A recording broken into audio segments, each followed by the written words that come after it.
I have 80k here, and I was really tempted to really tempted to just buy potions in Act 5. They cost twice as much. Catastrophe could strike at any point, and it does a lot in this video, and we're gonna try to just speed by it and pretend like it doesn't happen. But just go buy your potions in Act 4. The worst thing that you can do at this point is run out of gold and not be able to finish your run and give up, because you're never gonna do it again. Like, honestly, you're never gonna do it again if you don't get through it this time. So please just go back to Act 4, buy your potions there. It's worth the time. World record goes back to Act 4. You really can't kill Shank the Overseer.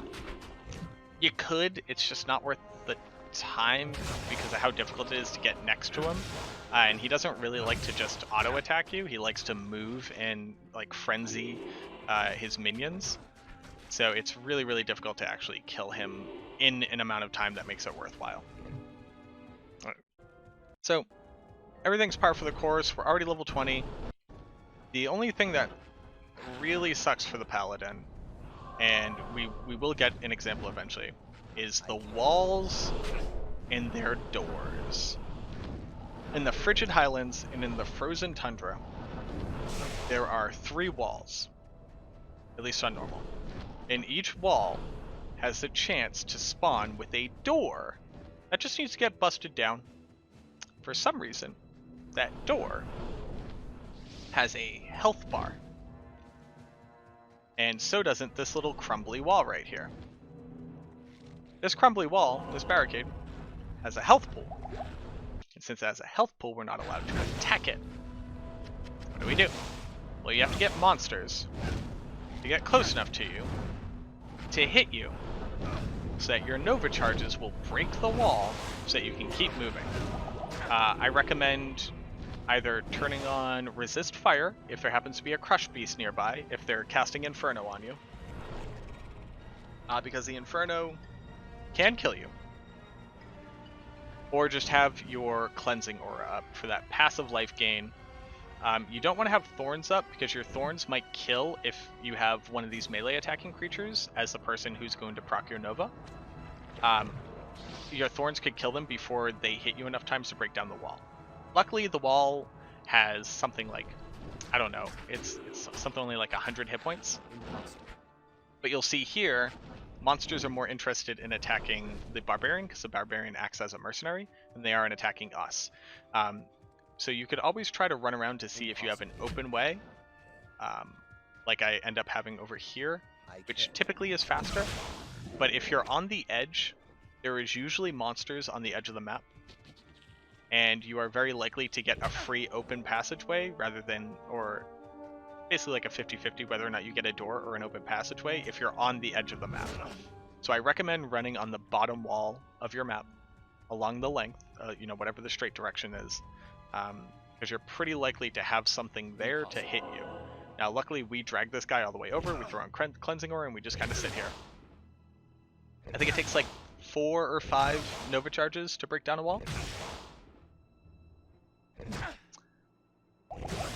Like a little mini Lord Desace. Now here, I highly recommend, if this is your first time, getting whatever waypoints you can. If your waypoint looks like that, drop a town portal, go through, come back, the waypoint will be reloaded. Also, if you run far enough away and then come back, the waypoint will be reloaded. You are probably going to die on your first time at the Ancients. You can't leave a safety TP, and we'll go over that in a second. So it's a very long run back. And because I was looking to show all of the do's and don'ts of pacifist speedrunning, I have a lot of examples of us running a very long distance back in this video.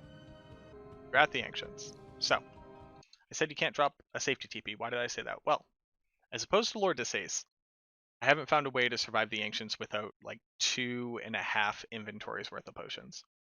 The Weaken Wand can help, but you still need at least 2 inventories worth of potions. We're going to go into here, and we're going to drop potions. On this run, I tried to be really aggressive. I think I only went with like 1.5 inventories. Honestly, just drop 2 full inventories of potions and then re-up and then go and fight them. What you can also do is you can also drink basically like 10, maybe even more, like 20 thawing potions and antidote potions. Each one of the ancients can have elemental damage, and sometimes that can add up to do a lot of damage that you won't be able to sustain. You also want to repair before you fight the ancients, so that your gear doesn't break mid-fight. But drinking like 20 of each potion means you're at least taking half damage for 6 minutes, which gets you through the beginning of the fight, where the first 2 ancients will be dead, and then all you'll have left is Madoc, which is really the much longer part of the fight, but it's also the safer part of the fight. We're going to summon the ancients, and we're going to reset if we see a couple things. So first and foremost, let's go over the strategy. You don't want to have Thorn's Aura up, but don't you want to kill Talik and Korlik really quickly? You would, except every time they hit you, they trigger Nova. Luckily, Madoc, his ranged attacks do trigger Nova, which is fantastic. But the longer you can survive with Korlik and Talik alive, the more Nova charges that are going to be dispersed, the more hits you're going to get on Madoc. Reason why that's important is even on normal, Madoc has a base 70% lightning resistance. So our average 25 damage on a level 3 Nova is going to be only doing a quarter of that. He also has something like 1,000 plus, like he has a ton of health. So it's going to take literally hundreds of Nova procs to kill Madoc. If you can have this Whirlwind Barbarian who hits you multiple times in 1 second, and this other Barbarian attacking while Madoc throws 2 weapons at you, you're going to drastically increase your kill speed on Madoc, but you have to be able to survive them. The Ancients, though, spawn with a random set of gear. That gear can increase their life, increase their resistances, increase their damage, give them lifesteal. Heard it right, lifesteal. Madoc can have lifesteal, and he attacks twice because he does double throw. So he's lifestealing on each attack.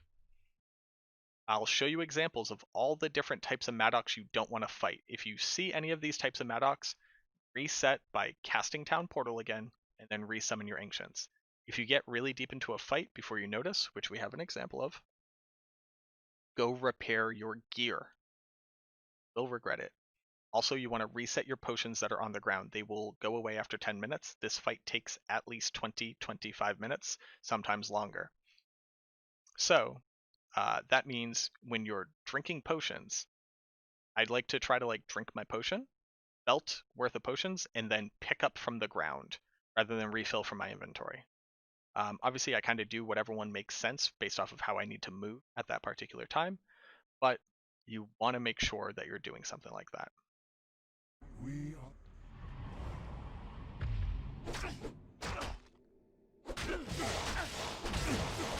This Madoc that I don't notice right away is lifestealing. You can tell because you can see the red lifesteal going off on him. I actually just reset because of the amount of damage that Korlik and Talik were doing to me.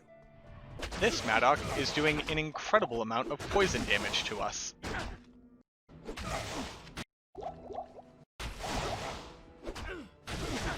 They're also basically taking no damage from the Nova charges.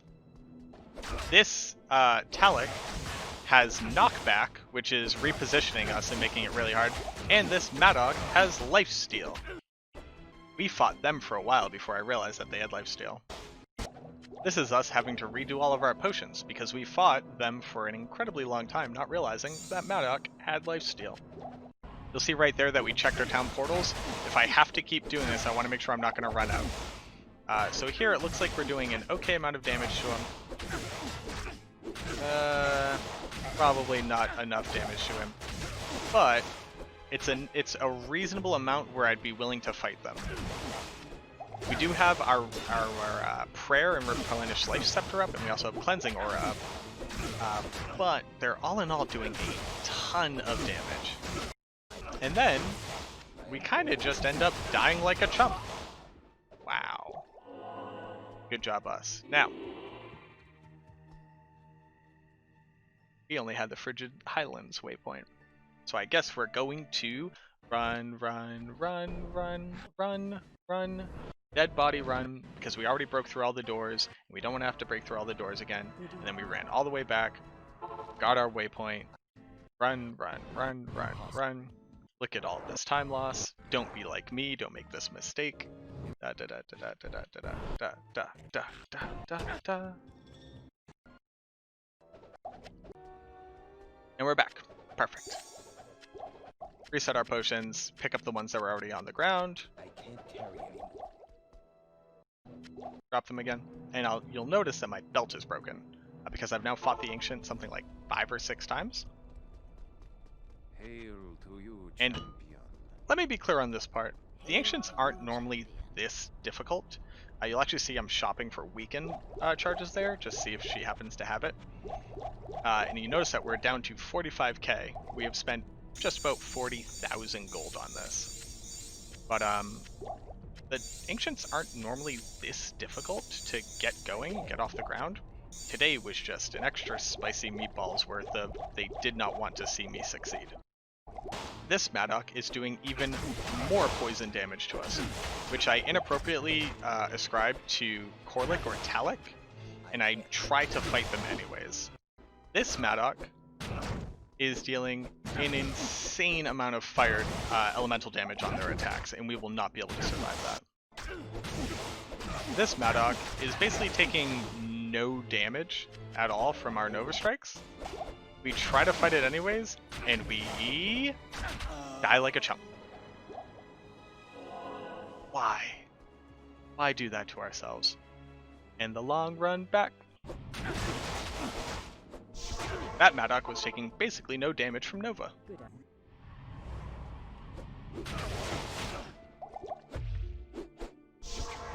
That Madoc was dealing an incredible amount of poison damage. We are the spirits.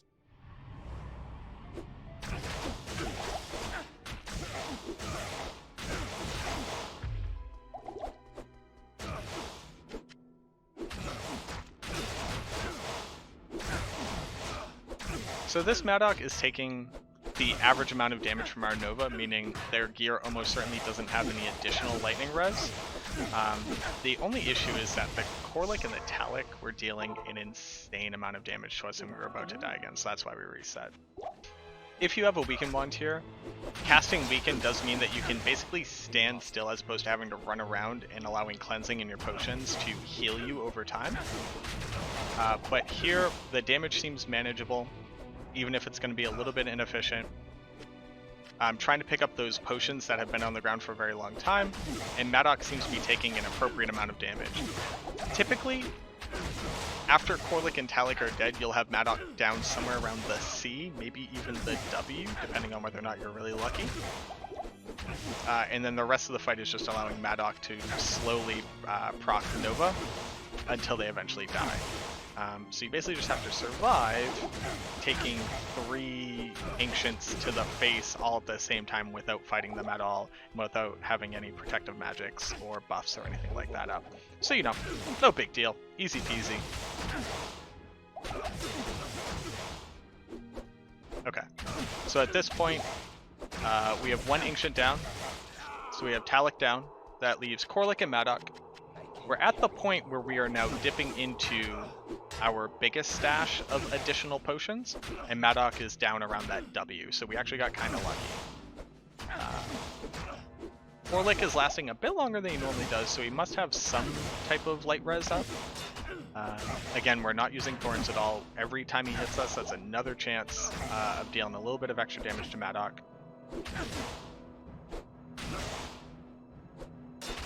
You should be dying soon. And then I want to talk about min-maxing your potion use. A greater healing potion heals for 270 points. We only have 370 hit points. So you basically just say, oh, you just want to use a potion when you get to 100 hit points. Yes and no. When you're at 100 hit points, there's a chance that both of Madoc's attacks hit and that one of them might crit, which will kill you in most circumstances. I like to use my potion right around 150, right before an attack is coming in. So when you use a potion, there's like a split second before it actually starts regenerating. Your potion can also crit, meaning it will heal double. Which is like, oh, that's sick. Healing double when that's more than your maximum hit points doesn't do anything unless you're actively taking damage the whole time.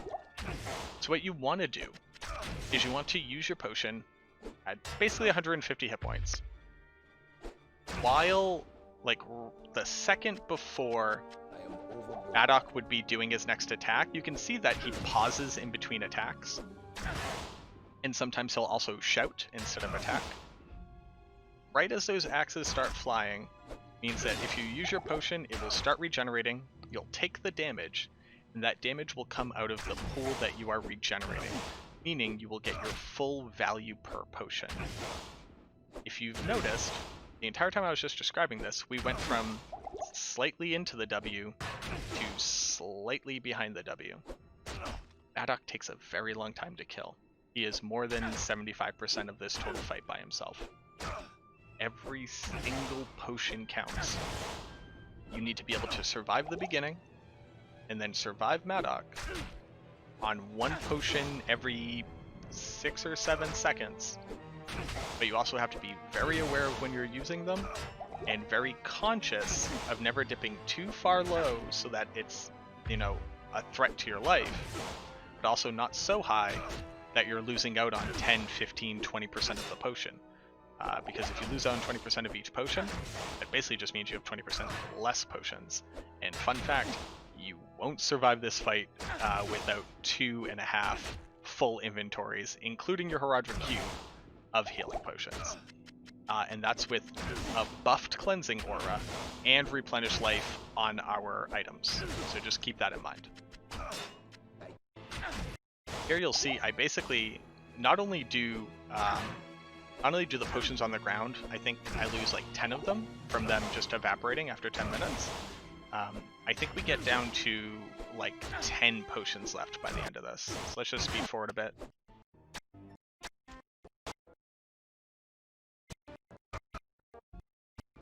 Watch his health go down, like, even like this is still slow. Look at that. So here we are, we're in the home stretch. We have a Herodric Cube full of potions, and I think that's about it. So we have 17 potions left out of the, what, 80 plus we had at the beginning of this fight, including the double stack on the ground. Now there is one little silver lining that I've had to do in a speedrun. Madoc can be cheesed so that he thinks he's attacking you, but actually just throwing at a wall where his axes can't actually travel through. You can go behind that wall, have cleansing aura on, wait for it to full heal you, walk out, have him attack you until you run out of health again, back behind the wall, wait for cleansing aura to fully heal you, and rinse and repeat. If it comes down to it, you can do it. That obviously takes an insane amount of time, but if it's the difference between finally killing the ancients or having to restart and do the whole thing over again, sometimes it's worth it. You're never going to be on world record pace doing something like that, but on a more casual run or somebody who's just trying this for the first time, okay, go behind the wall and go make a snack, and then come back and let him hit you a couple times and go back behind the wall and go get yourself a drink. Whatever you need to do, honestly. We get to the throne room. There's a million billion moon lords. We're going to be using death strats very heavily here. You only fight the first 2 waves. Feel free to die, drop a TP, and then run everything out as far as you can. Pretty par for the course. This is the same as any softcore normal run where the character can't clear out moon lords effectively. clear out everything, go get our potions, get more TPs, come back for the first boss, which we will fight with Thorn's Aura.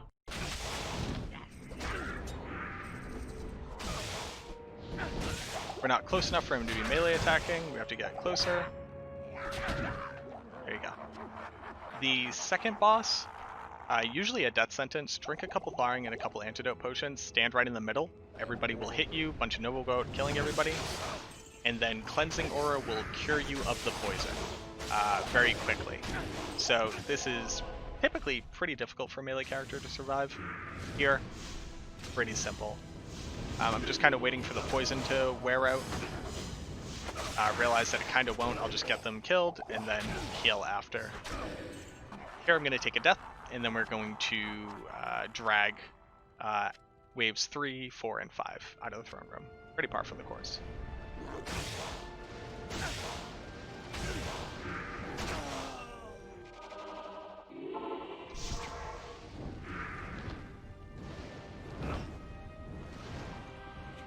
Something Bartok just does not want to leash from me as of late, and even if he does, he tends to be leaving behind council members every single time.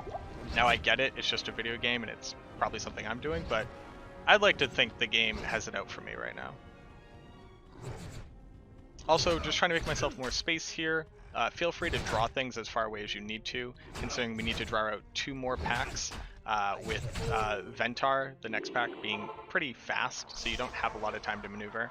And then the Minions of Destruction, which, if you get caught up by them and die in a really bad position, it can be really difficult to end up getting them leashed out after that. I'm using Vigor Aura. Monsters that run fast run up to their maximum speed equal to the player's speed. So the faster you're moving, the faster they move. You could just have Cleansing Aura up this entire time to give you a better chance of kind of surviving some weird stuff, but Vigor Aura is probably the way to go.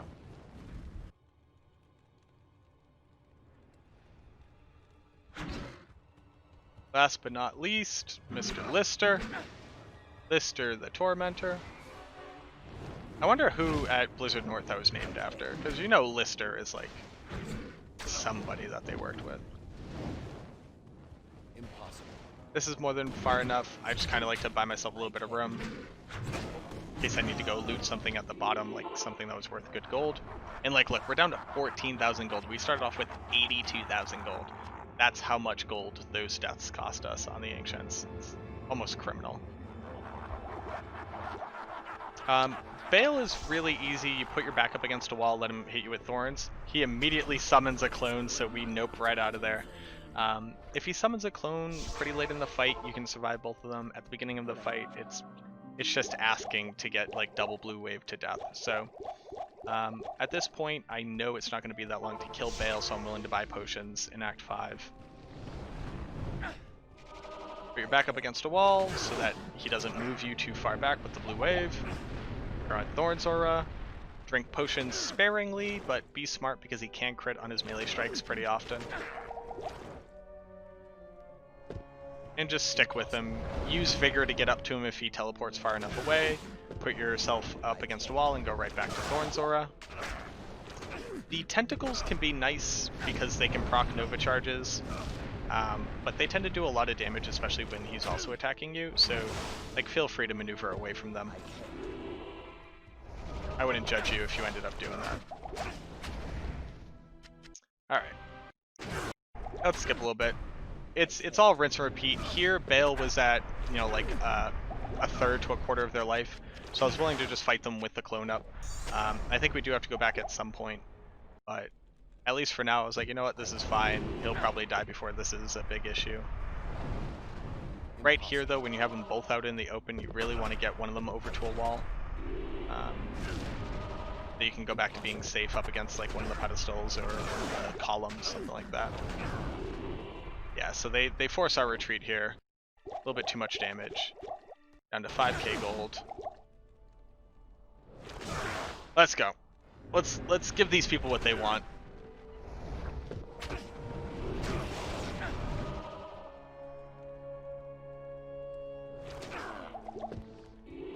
My brothers will not have died in vain. Impossible. There you go. Easy peasy. I'll let past Marco identify things while we talk about this. So, Act 5, obviously Ancients is the big hurdle. Everything else is par for the course. You know, this run was a 3-hour and 10-minute run. World record's 2:26. This easily would have been something closer to like a 2:30, 2:40 if we didn't spend all of that time that we did resetting on the Ancients. We go over the gear here. So we had 5-piece Nova. We had the 2 to Prayer with Replenished Scepter. We had a 1 to Thorn Scepter. We also had pretty awesome rings, all things considered. The cold res on the belt was super nice. The faster run walk were a huge pickup. Here, 12 cold res is really all that has. Magic damage reduced and poison res, and then the 24 fire res was super huge on the other ring. Anything that you can gain from this gear really is at least 20 res, and fire is minimum. Anything else is just cherry on top. As ephemeral as it is to give a shout out to somebody who may never even see a YouTube video, I would like to say first and foremost thank you to the very small and very cool little niche sub community that we have in D2 that runs the Pacifist. Obviously, starting with Dr. Cliche, who, you know, if he wasn't so diligent and willing to actually prove that this could happen, none of us would be able to do it. Pacifist is an incredibly cool challenge. You can do it on every single character. Heck, even on the Paladin, you could probably take it all the way into Hell and finish it. And hopefully that's coming soon, at least from one of us. We're going to try it. But without Dr. Cliche, you know, we wouldn't have even started doing this. Secondly, I'd like to point out that Blazer Flamewing, first and foremost, such a fantastic streamer. If you don't check them out, you're doing yourself a disservice. But they currently have the world record. They put a lot of time into getting the Pacifist where it is today. And, you know, doing so much of the groundwork to figure out what we could do to make it a very optimized run. So shout out to Blazer. Blazer's fantastic. Definitely go check them out. And also, I'd like to point out NC Para. NC Para started with, I believe it was the Necromancer Pacifist, just to like do a proof of concept, just to show that can happen. He did an 11-hour run. It's up on the leaderboards. You know, nobody else has done it yet. And around the time that I started working on Pacifist Barbarian, he started working on Pacifist 2. At this point, I think he's run every class of Pacifist other than Sorceress. But all in all, absolutely fantastic. The data that he's pulled out to show how non-Paladin classes can optimize their runs are super huge. I'm going to be reviewing that going into a lot of the runs that I plan on doing. So just thank you to all these great people who are doing a very, very interesting way of playing the game, but also just like an incredibly fun. It's great to be able to bring new people into it and be able to show it. And by making this series of videos, I'd like to get this information out to as many people as possible because I get asked a lot of questions. You can hear in my voice it's going away because I tend to answer the exact same questions every day on stream. But hopefully with this set of videos, one, more people will come run it because then it'll be more competitive and that would be fun. But mostly people realize that it is an incredibly complex and difficult to achieve and very cool way of playing the game. And even if you just do this on your single player self-found or on your Pluggy account, if you just like get all the best gear on BNet and see if you can do it, I don't really care how you do it, but like give it a shot. It's definitely worth it. But again, thank you to them. It's very fun and very enjoyable to be able to say like, well, yeah, you know, Pacifist, you know, nothing off the old block, but you know, got a pretty good time on the Pacifist. Hopefully one day some of the other top runners in Diablo 2 give it a whack because it would be really fun to see a lot of competition in it. But again, thank you all so much. And if you like the video, you know, do all the things that you have to do when you like a video. And like the video, literally, go click the thumbs up. Yes, I am doing the average YouTube sellout thing at the end. Click the like button. Damn it, it takes a second. It's right below where you are right now, unless you're in like theater mode or full screen, in which case hit escape and go hit the like button. I mean, do it for me. I need it. I appreciate it. Subscribe to the channel if you haven't. We put out a really good amount of like VODs from our really good runs, our newest PBs, our newest world records, funny clips, weird glitches, everything that we find in D2. That's what this channel is all about. So like feel free to subscribe, hit the notification bell. I don't really know why you need to click that. I'll be honest. I'm just a bot for the algorithm, and the algorithm says you need to do this. So something, click that bell too, whatever. Thank you so much. I hope you enjoyed the video. I hope you learned a lot. If you have any questions, put them down in the comments. I will answer them because I'm not a big YouTuber. So all I'm waiting for is to answer comments. So like you will literally get my attention. That's got to be worth something. But until the next video, I appreciate you. Much love. Mwah. Have a good one.